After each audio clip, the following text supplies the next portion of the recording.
আসসালামু আলাইকুম প্রিয় দর্শক, অন্নমঞ্চের আজকে আলোচনা আমাদের সঙ্গে অতিথি হিসেবে আছেন প্রধানমন্ত্রী শেখ হাসিনার কন্যা সায়মা ওয়াজেদ পুতুল 2023 সালের নভেম্বরে বিশ্ব স্বাস্থ্য সংস্থার দক্ষিণ পূর্ব এশিয়ার অঞ্চলের আঞ্চলিক পরিচালক পদে নির্বাচিত হয়েছিলেন, কিন্তু গত বছরের জুলাই মাস থেকে তাকে কাজ করতে দেওয়া হচ্ছে না। সবেতনে অনির্ধারিত ছুটিতে পাঠানো হয়েছে। 1 বছর পেরিয়ে গেলেও যেহেতু এ ব্যাপারে কোনো সিদ্ধান্ত দিতে পারেনি বিশ্ব স্বাস্থ্য সংস্থা, স্বভাবতই প্রশ্ন উঠেছে, এই যে সবেতনে অনির্ধারিত ছুটিতে পাঠানো, এটা কি আদৌ বিধিসম্মত? আজকে এই বিষয়টি নিয়ে আপনাদের সাথে আলোচনা করব। সাথে আজকে হলো 21শে অগাস্ট, সেই ভয়াল 21শে অগাস্ট নিয়েও কথা বলবো। শেষ পর্যন্ত সাথে থাকবেন। রিজিওনাল ডিরেক্টর হিসেবে নির্বাচিত হয়েছিলেন প্রধানমন্ত্রী শেখ হাসিনার কন্যা সায়মা ওয়াজেদ পুতুল।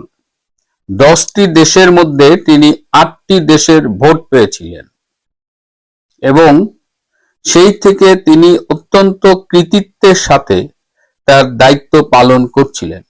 কিন্তু 2024 সালের আগস্টে বাংলাদেশে রেজিম চেঞ্জ এবং ডক্টর ইউনূস যখন জোরপূর্বক ক্ষমতা দখল করলেন, তখন তিনি ব্যক্তিগত প্রতিহিংসাকে বাস্তবায়িত করবার জন্য শুধুমাত্র যে শেখ হাসিনার উপরেই চড়াও হলেন তা না, তিনি তার ছেলে মেয়ে আত্মীয় স্বজন যতদূর তার কাছাকাছি আছে সবার উপরেই তিনি প্রতিশোধ পরায়ণ হয়ে উঠলেন। তারই এক পর্যায়ে দেখলাম যে তারা কিছু দুর্নীতির কল্পিত অভিযোগ এনেছে এবং WHO বিশ্ব স্বাস্থ্য সংস্থাকে তারা চিঠি লিখেছে এবং বিশ্ব স্বাস্থ্য সংস্থার যে মহাপরিচালক তিনি সায়মা ওয়াজেদকে অনির্ধারিত কালের জন্য ছুটিতে পাঠালেন। এখন কাউকে বা যে কোনো অভিযোগের কারণে ছুটিতে পাঠানো হয়তো বিশ্ব স্বাস্থ্য সংস্থার বিধিতে আছে, কিন্তু আজ অবধি তার বিরুদ্ধে কোনো নিরপেক্ষ তদন্ত করা হয়নি। সায়মা ওয়াজেদের বিরুদ্ধে আনীত অভিযোগ সত্য কিনা সেজন্য তদন্তে প্রমাণ হতে হবে। কিন্তু সায়মা ওয়াজেদের পক্ষ থেকে অনেকবার বিশ্ব স্বাস্থ্য সংস্থার মহাপরিচালকের সাথে যোগাযোগ করা হয়েছে, তাকে চিঠি দেওয়া হয়েছে, কিন্তু আজ অবধি কোনো উত্তর তিনি পাননি।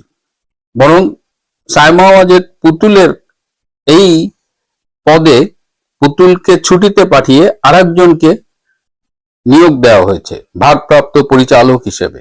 স্বভাবতই প্রশ্ন উঠেছে যে একটি পদে কেন দুজনকে বেতন দেওয়া হবে এবং 7টি দেশ এখন প্রশ্ন তুলেছে যে কেন সায়মা ওয়াজেদ পুতুল একজন নির্বাচিত আঞ্চলিক পরিচালক, তাকে কেন উইদাউট এনি ভ্যালিড রিজন, কোনো তদন্ত নাই, কিচ্ছু নাই, তাকে সেফ ছুটিতে রাখা হয়েছে।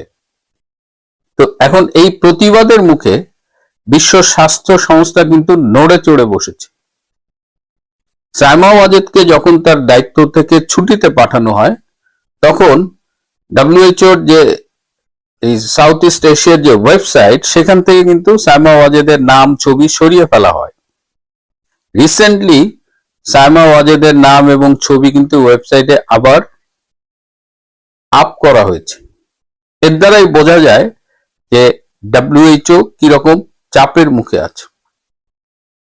এখন অনেকেই বলছেন যে সায়মা ওয়াজেদের উচিত ইন্টারন্যাশনাল লেবার অর্গানাইজেশনের যে ট্রাইব্যুনাল আছে সেখানে মামলা করা, কারণ বিশ্ব স্বাস্থ্য সংস্থার যে চাকরি বিধি আছে বা আন্তর্জাতিক এসব সংগঠনে যারা কাজ করে তাদের জন্য যে চাকরি বিধি, তাতে কিন্তু এই ধরনের যে পুতুলকে যেভাবে অনির্ধারিত ছুটিতে পাঠিয়ে দেওয়া আছে, এই সুযোগগুলো কিন্তু এভাবে নেই, কোনো তদন্ত নেই, কিছু নাই। এবং এটা নিঃসন্দেহে আন্তর্জাতিক যে চাকরি বিধি বা WHO যে সার্ভিস রুল, সবকিছুর বিপক্ষে এটা গেছে। এবং এটা যদি কোর্টে যায় তাহলে নিশ্চিত করে বলা যায় যে বিশ্ব স্বাস্থ্য সংস্থা বিপদে পড়বে। এটাও বলা হচ্ছে যে কোনো দেশের আভ্যন্তরীণ রাজনীতির কারণে এসব আন্তর্জাতিক পদগুলো তো এভাবে এফেক্টেড হতে পারে না। তাহলে তো ঠিকমতো কাজই করা যাবে না। একটা দেশের সরকার পরিবর্তন হলো, আর যেহেতু এটা একটা ইলেক্টেড পোস্ট, একদম 2024 থেকে 2029-এর শুরুর দিক পর্যন্ত সাইমা ওয়াজেদের এই পদে থাকার কথা। এখন ভারত, মালদ্বীপ, নেপাল, ভুটান এরকম 7টি দেশ এই ব্যাপারে সোচ্চার রয়েছে। এখন দেখা যাক বিশ্ব স্বাস্থ্য সংস্থা তাদের এই অন্যায়ের সংশোধন করেন কিনা, কিংবা সাইমা ওয়াজেদ তিনি ইন্টারন্যাশনাল লেবার অর্গানাইজেশনের ট্রাইব্যুনালে যান কিনা। অনেকেই তাকে ট্রাইব্যুনালে যাওয়ার জন্য পরামর্শ দিচ্ছেন। আজকে ভয়াল 21শে অগস্ট। আমার মনে পড়ে যে 2004 সালের 21শে অগস্ট, তখন আমি ক্যানবেরায় আমার পিএইচডি শেষ বছর। হঠাৎ ঢাকা থেকে আমার প্রাক্তন সহকর্মী তানভীর ফোন করে বললেন, মিল্টন ভাই এরকম আওয়ামী লীগ অফিসের সামনে বোমা হামলা হয়েছে। তখনও শিওর না এটা গ্রেনেড নাকি। শেখ হাসিনা বেঁচে আছেন কিনা এই ব্যাপারটা এখনো কেউ নিশ্চিত করে বলতে পারছে না। তা আমাদের তখন বেশ রাত, ভয়াবহ এই সংবাদ। তো এখন তো আজকে আমরা জানি মুফতি হান্নান তিনি স্বীকারোক্তি দিয়ে গেছেন, হাওয়া ভবনে বঙ্গবন্ধুর অন্যতম খুনি মেজর নূর, তারেক রহমান, বিএনপি নেতা আব্দুল সালাম পিন্টুর ভাই মাওলানা তাজউদ্দিন, জামাতের নেতা আলী আহসান মুজাহিদ, এরকম কয়েকজন মিলে একদম পরিকল্পিতভাবে এই 2004 সালের 21শে অগস্ট এই গ্রেনেড হামলাটা করা হয়েছিল। গ্রেনেড এসেছিল পাকিস্তান অর্ডিন্যান্স ফ্যাক্টরিতে তৈরি আরজেস গ্রেনেড। এটি এনেছিলেন মাওলানা তাজউদ্দিন। এবং সেই দিন আওয়ামী লীগের জনসভার জন্য আর কোথাও অনুমতি দেওয়া হয় নাই, কোনো স্টেজ বানাতে দেয় নাই। সো ট্রাকের উপরে একটা অস্থায়ী স্টেজ বানিয়ে সেখানে যখন শেখ হাসিনা বক্তৃতা শেষ করেছেন তখনই উপর্যুপরি গ্রেনেড হামলা হয় এবং 13টা গ্রেনেড চার্জ করা হয়েছিল, যার মধ্যে 10টি বিস্ফোরিত হয়েছিল, 3টি বিস্ফোরিত হয়নি। কিন্তু সেই 3টিকেও পরে আলামত হিসেবে সংরক্ষণ না করে সেগুলোকে ধ্বংস করে দেওয়া হয়েছিল। এবং এই হামলার মূল উদ্দেশ্যই ছিল যে শেখ হাসিনা সহ আওয়ামী লীগের কেন্দ্রীয় নেতৃবৃন্দকে নির্মূল করে দেওয়া, যাতে আওয়ামী লীগ আর রাজনীতিতে সোজা হয়ে দাঁড়াতে না পারে। শেখ হাসিনার উপরে কমপক্ষে 20 বার হামলা করা হয়েছে তাকে হত্যা করার জন্য। তবে তার মধ্যে ভয়াবহ যেগুলো ছিল, 1988 সালের 24শে জানুয়ারি চট্টগ্রামে, 2004 সালের 21শে অগস্ট ভয়াবহ, এবং এখন যোগ হয়েছে 2024-এর 5ই অগস্ট। ওই দিন তো তাকে হত্যার পরিকল্পনা করা হয়েছিল বলে এখন শোনা যাচ্ছে। সেখানে আওয়ামী লীগের নেত্রী আইবি রহমানও আহত হয়েছিলেন এবং তিনি 58 ঘন্টা মৃত্যুর সাথে পাঞ্জা লড়ে মৃত্যুবরণ করেন।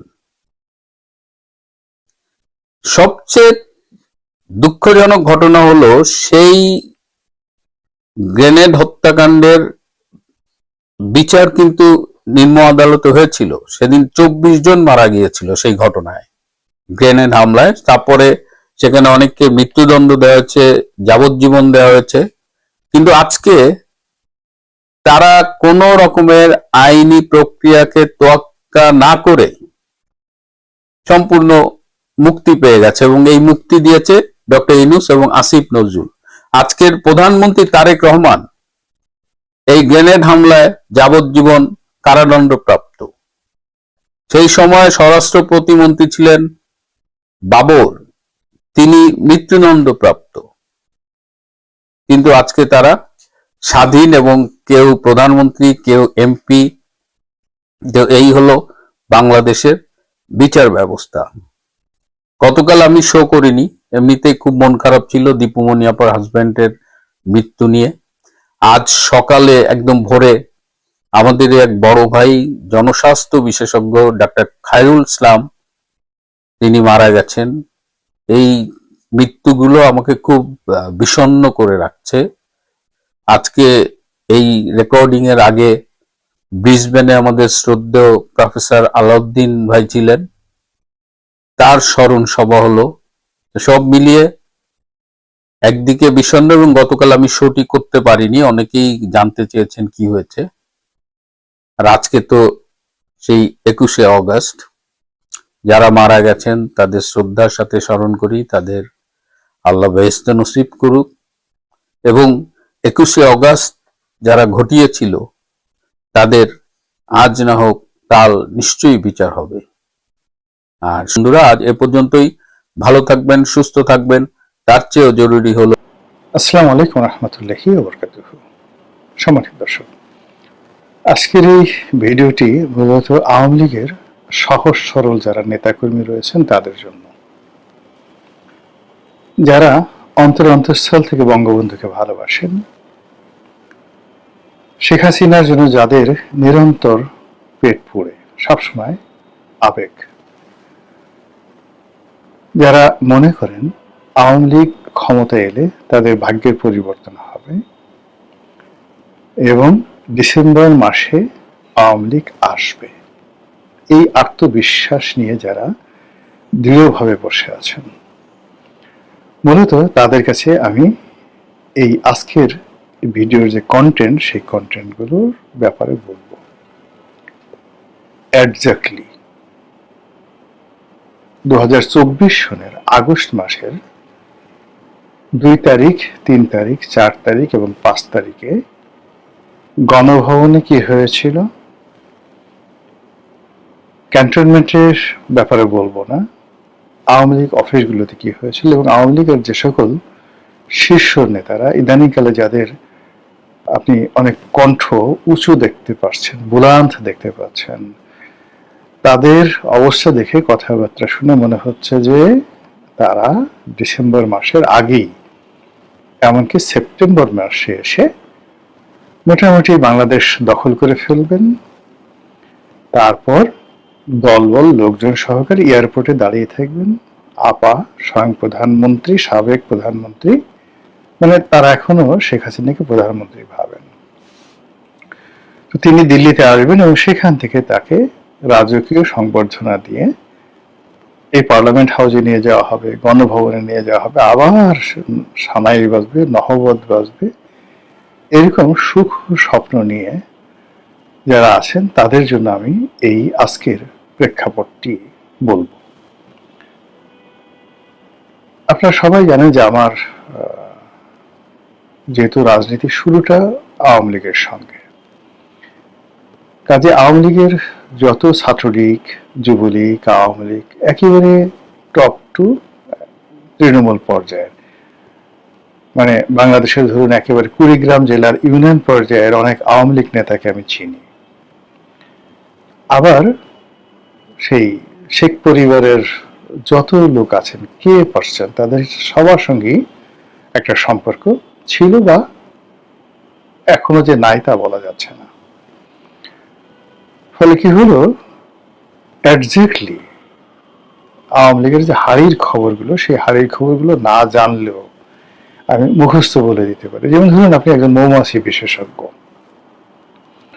বা আপনি সারা জীবন নদীতে কাটিয়েছেন, জেলে, আপনি কৃষক, একজন প্রফেশনাল ফার্মার, আপনার কোনো বিজ্ঞান জানার দরকার নাই, শুধুমাত্র আপনার অভিজ্ঞতার কারণে আপনি বলে দিতে পারবেন কোন মাটিতে কোন ফসলটি ভালো হবে। তো কাজে এই যে রাজনীতির সঙ্গে যেহেতু ছাত্র জীবন থেকে আছি, সেই ক্লাস 6 থেকেই বলতে গেলে ক্লাস 6 থেকে চুঙ্গা ফুকানো শুরু করেছি, আর বোধ বুদ্ধি হওয়ার পর থেকে আওয়ামী লীগ, বঙ্গবন্ধু, জয় বাংলা এগুলো শুনে আসছি। ক্লাস 6 থেকে রাজনৈতিক নেতাদের পক্ষে, মেম্বার, চেয়ারম্যান, এমপিদের পক্ষে চুঙ্গা ফুকানো শুরু করেছে এবং এখন পর্যন্ত চুঙ্গা ফুকিয়ে যাচ্ছি। ফলে কিছু তো অভিজ্ঞতা আছে, মোর দেন 50 ইয়ার্স, 50 বছর চলে গেছে জীবনের, তারও বেশি, এই চুঙ্গা ফুকাতে ফুকাতে। ফলে আওয়ামী লীগের চুঙ্গার মধ্যে কি আছে, বিএনপির চুঙ্গার মধ্যে কি আছে, জামাতের চুঙ্গার মধ্যে কি আছে, এটা বোঝার জন্য আমার খুব বেশি পাণ্ডিত্য বা পড়াশোনা দরকার নেই, মন্ত্রী এমপি হওয়া কিচ্ছু দরকার নেই। 2 নম্বর হলো যে কর্মজীবনে সাংবাদিকতা দিয়ে শুরু করেছি, একদিন দুদিন আগে নয়। 1986-এ সাংবাদিকতা শুরু করেছি, মানে আজ থেকে 42 বছর আগে, 42 ইয়ার্স আগে। তো 86 সনে তখন রাষ্ট্রের প্রধানমন্ত্রী ছিলেন, রাষ্ট্রপতি ছিলেন, তাদের রুমে ঢুকতে, তাদের সাথে যেতে, বাসায় কথা বলতে কোনো অনুমতির দরকার হতো না। ওটা তো এখনো কমে নাই, বরং বয়সের সাথে সাথে বেড়েছে, অর্থ হয়েছে, বৃত্ত হয়েছে, কানেক্টিভিটি হয়েছে।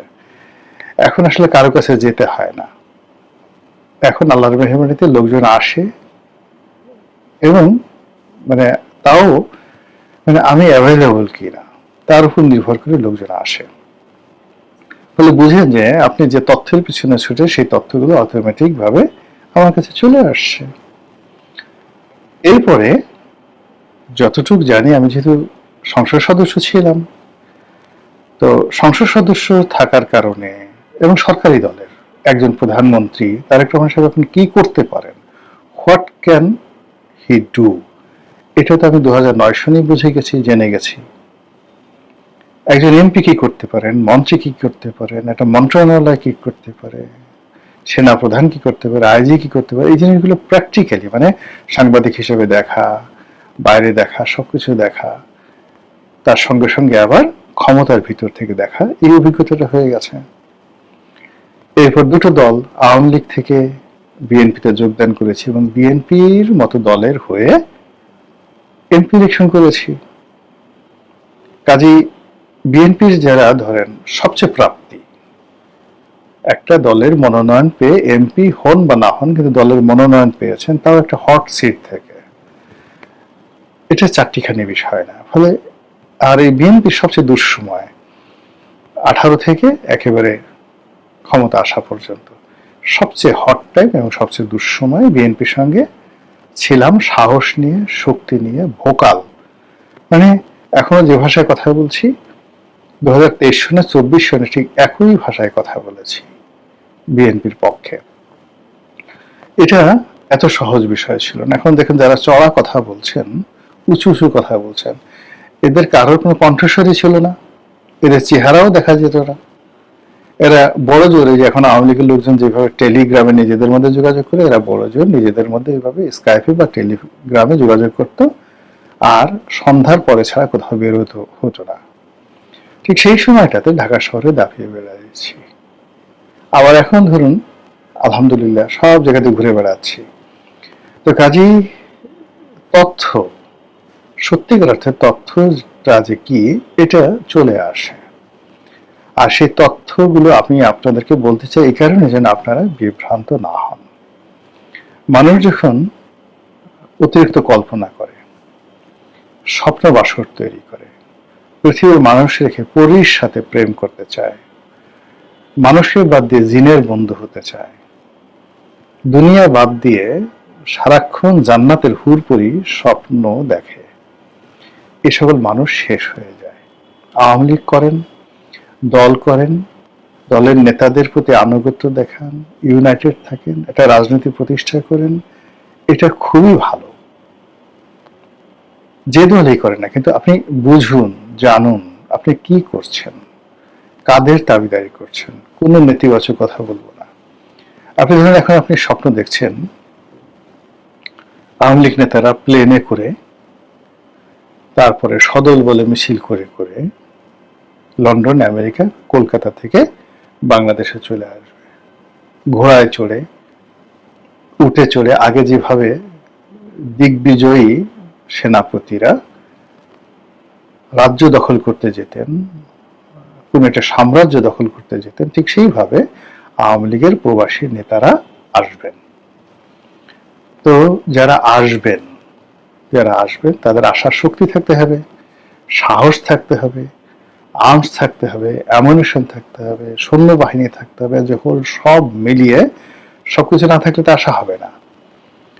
কিন্তু যদি আপনি আশা করছেন যে এরা আসবে, তার মেরুদণ্ডটা ভাঙা, সে ভীত সন্ত্রস্ত, তার মানে আপনি একবার যদি কখনো কোনো মানুষ ভয় পেয়ে যায়, দুনিয়া উল্টে গেল, সে আর কখনো সাহস রিগেইন করতে পারে না। সাহস এমন খুব সেন্সিটিভ একটা বিষয়, এটা শুধু বাড়তেই থাকে, বাড়তেই থাকে, বাড়তেই থাকে, সীমাহীন বাড়তে থাকে।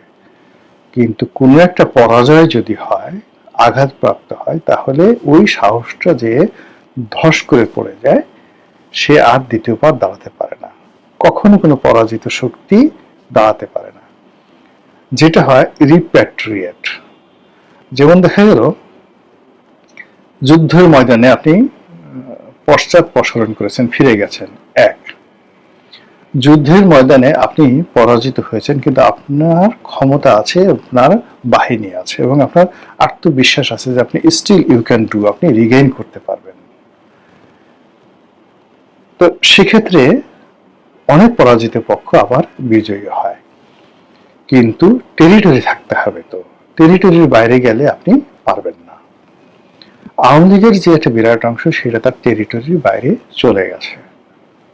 মানে যারা নেতৃত্ব দিবে, সেই নেতৃত্ব দেওয়ার একটা পর্যায়ের কোনো লোক টেরিটরির মধ্যে নেই, টেরিটরির বাইরে চলে গেছে।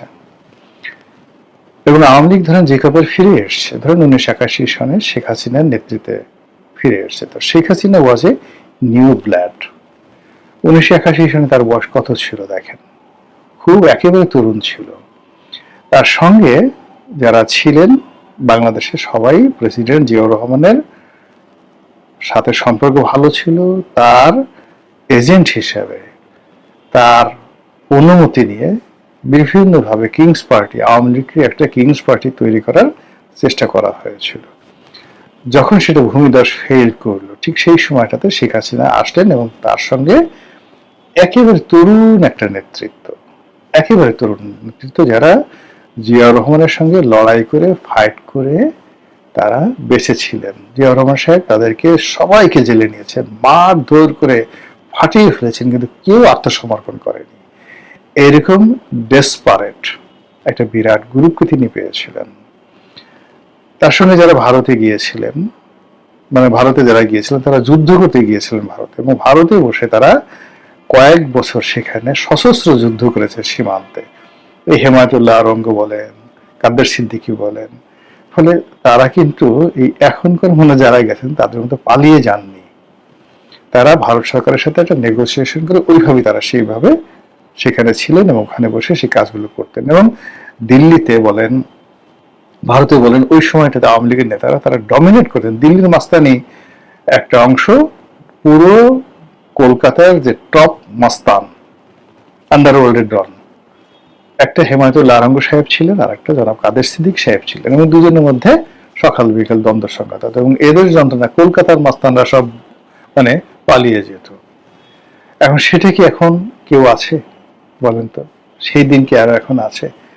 বাংলাদেশের একজন নেতা কলকাতাতে সিনা ওসি করে চলতে পারে, সেরকম অবস্থা আর নেই। ফলে এই যে রিপ্যাট্রিয়েট করার জন্য মূলত নতুন ব্লাড লাগবে, নতুন শক্তি লাগবে, নতুন এনার্জি লাগবে, নতুন নেতৃত্ব লাগবে, এবং যারা এই মাটিতে, বাংলার মাটিতে টিকে আছে।